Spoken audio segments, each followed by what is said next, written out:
Let's continue with maps and locations. So we already covered some of the basic setup and we created an app out of it. The next part is learning about a little bit more features on maps of what we can do. Some of the things that I want to cover in this video are geocoding, of how to do geocoding.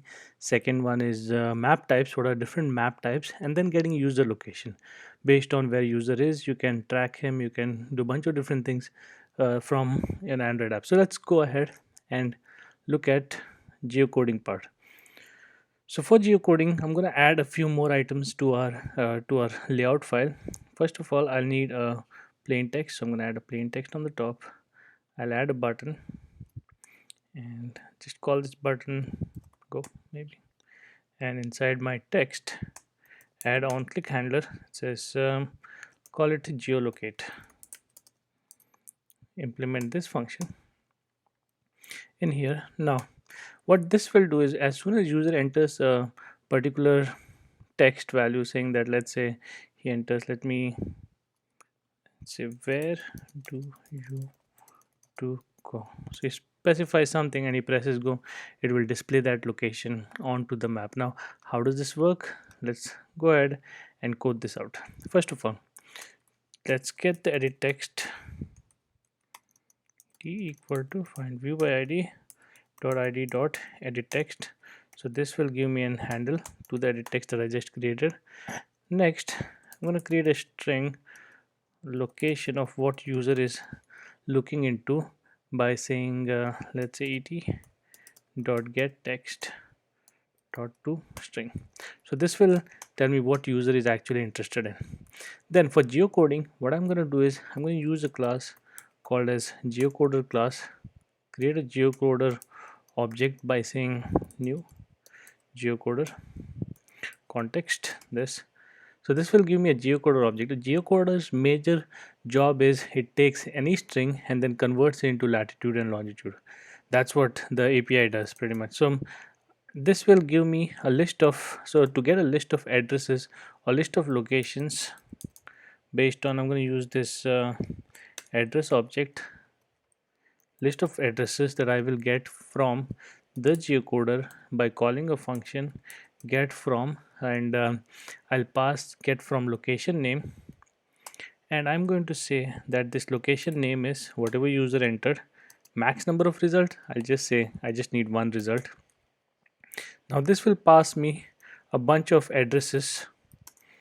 Let me add exception to the message, and this will give me a list of addresses for this particular location that user entered. Now based on this list, I will get my address, say address equal to, I'm going to say list dot get me the first location from this array of or list of items that I have. So once I have this, I'm going to try to figure out what this, let me show you more about this address. This particular object has a lot of objects, lot of items inside, a lot of properties, a lot of member variables like admin area, sub admin area, locality, which city, state, premises, latitude, longitude, country name, country code. So all this information is packed inside this address object. So what I'm going to do is I am going to, just for display purpose, I'm going to say I want the locality just by saying address dot get locality. So this will give me just the locality of the particular address that I fetched. Next, I am going to, if I want to toast it out, let me just print it out here, this, and then gonna print out the locality and then the time toast dot length long and display it out to the user. After that, I need the lat and long for this particular user. So I'm going to say lat equal to address dot get latitude. Same thing for longitude. I'm going to say get me the longitude of this particular location. Then I will call my go to location zoom function that I've written, pass the lat long and zoom radius of 15. This is what we wrote in the previous video, which will move the camera to this particular location that we have. So let's just run this application and see what does it display. So I have my where do you want to go. So let's say if I say I want to go to the White House, just type White House, say go. it will actually move my map to White House location. If I say that I want to see Statue of Liberty on the map, say go, and I'll see Statue of Liberty direct displayed here, the island, Liberty Island, displayed on my map. I can go to any other country. Let's say I want to go to Paris, say Paris, and I'm in Paris. So this is how you can move your map to different locations inside your inside using just geocoder and getting the address string and moving using our move camera method. Once I have that, let's say if I want to display different types of map. Now inside maps we have a lot of different types of map. This is, I mean, you probably used Google Maps quite a lot, and you've seen how we have standard map, we have satellite map, we have hybrid maps, terrain maps. So there's all kinds of maps. So what if I want to change the way it looks here? What if you want to give users some more access? So for that reason, I've created a menu object here. If you see this menu, I have a bunch of items, and these will display non-normal, terrain, satellite, and hybrid. These are different objects that I've created for my item. Now to display this menu, what I have to do is, first of all, have to call that menu method, which is on create uh, options menu. So inside this I'll have to pass that menu option back so it displays on the right top. So what I'm going to do here is just say get menu inflator dot inflate. The resources are dot menu, and the menu object where I want to use it is what is passed over here. So this will display me the menu on the top right of the application. Now next thing is, whenever user clicks on any one of them, I want to display the map in that particular type. So if you see I have all these things, now let's go into our second option. So what I have done is I have already created this function. Just gonna create the on options item selected. What it does is it will get the item ID, and depending of what it is, map type, none, normal, satellite, terrain, or hybrid, it will set the Google map. So there's a function, the Google map that we created, object that we created, said set map type to map type none, normal. So these are some static objects that are available using which I can set it. So let's run this application and let's see how does it look like once we have the menu functionality added to it. So let's go here, say none. So if you see, none is no map at all. Normal is the default one that you see. Terrain is with terrain with mountains and valleys or whatever you have around that particular location. Satellite will show me the satellite view of it, and hybrid will show me satellite as, and also how it's how the street names and all the different routes to it. This is how you can actually go around coding different types of maps. Now once that is done, next thing that we want to know is users location. So first of all, on my simulator, if you want to set users location on Geomotion, I can click on the GPS button here, turn it on. Let's say I want Greenbelt as my location, set that, and that's how I turn on the location. Now to access location, you'll have to get some permissions, and those two permissions that you need are, let's go here, we already have a lot of permissions from maps. The two permissions that are used for users location, one is called as the find location, users permission, oh sorry, access find location, that's what I want to access. The second one is called as access course location. So these are used to get users location or users location inside the app.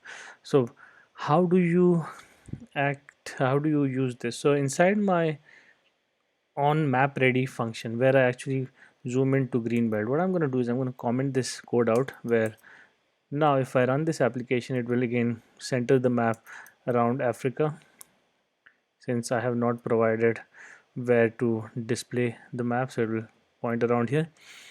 Next thing I'll do is I will try to add a code here, say m google map dot set my location enabled to true. Now this will cause a problem, because in the recent versions of in Android M, you'll have to provide you'll ask for check permissions again. So I'll have to add this check permission code here. Now this is only for Android M, so I'll have to surround this by a version check. So I'm actually checking if it's version M, then I'll probably ask for location. If not, I'll just go ahead and display this. So I can add this inside the else loop, and I can add it inside this too. So let's run this anyways and see what do we get. So once I run the map, you'll probably have the set my location enabled. What it does is it will add the current location icon on top of the map. So if I click on this, it will actually take me to my current location. Now what if I don't want to use this? What is there any other way? As soon as it loads, I want to go to user's location.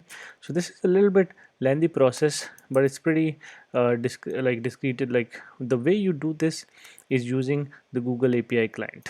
So for doing this, first of all, let's create a Google API client object. We call this m Google API client object. That's what I'll call this object. Once I have that, as soon as the map is initialized, I'm going to go here and I'm going to say m Google API, or yeah, when the map is ready, I'm going to say new Google API client. Oops, not that. I'm going to use the Google API client builder, and this builder it will ask me for context, so I'm going to add a context. Then I'll add bunch of different functionalities inline, so you can do that just by adding a dot and say add API. The API that I want is called as location services API. That's okay, a little difficult to search here, so I'm just gonna say location services dot API. That's the one that I want. Then it also, if I provide this, I'll have to give a connection callback. So every time it connects to the API client, which class will it call back, and where is this callback implemented? I'll say this callback is implemented is in the current class, current activity. So it needs one more. Other than connection, it also needs on connection failed listener. So what if the connection failed? And using all these, I'm just gonna build my product. Now the reason I'm getting an error here is, so I said that my main activity actually is the connection callback, implement the connection callback, but I have not added that. So let me add this. Okay, so if you see, it will have my connection callback or Google API client connection callback added to it. So once I have that, it will also add two methods, on connected and on connection suspended. So this will take care of the connection callback. But what about the failed listener? Have to do the same thing again. So this will add the on connection failed listener and also have my connection failed. Now you can add different types of toast messages or whatever you want to message user, you can message it over there. I am going to use the only method that I would need is on connected. So I'll create a global variable. I'm going to call it location request, just to request users location. I'll create this location request object, and inside on connected I'm going to initialize this location request by saying location request dot create. This will give me an instance of location request. Once I have that, I can set the priority of this by calling the set priority method location request dot. So this location request has a bunch of different static methods for setting the priority. You have high accuracy, low accuracy, no power, balanced power accuracy. So high accuracy is usually used by the navigation apps where you want up-to-date information, the highest information that you can get, the best user's location. Low power, if you don't want the exact location of the user, you're okay with the 2-3 miles off. It's good. No power is no power. So this, you have to make sure that you pick it based on the requirements of your app, because this will be using a lot of battery inside your application. So since I want highest accuracy, I'm going to set it high accuracy right now. Next thing I'm going to set is set interval of how many times do I want users location. I'm going to set it to 1000 milliseconds, which is every 1 second I want users location to be fetched. Once I have users location, I'm going to call the location services API create a with fused location API and request for location updates using it needs three different. So this is how you get users locations based on this object that you created.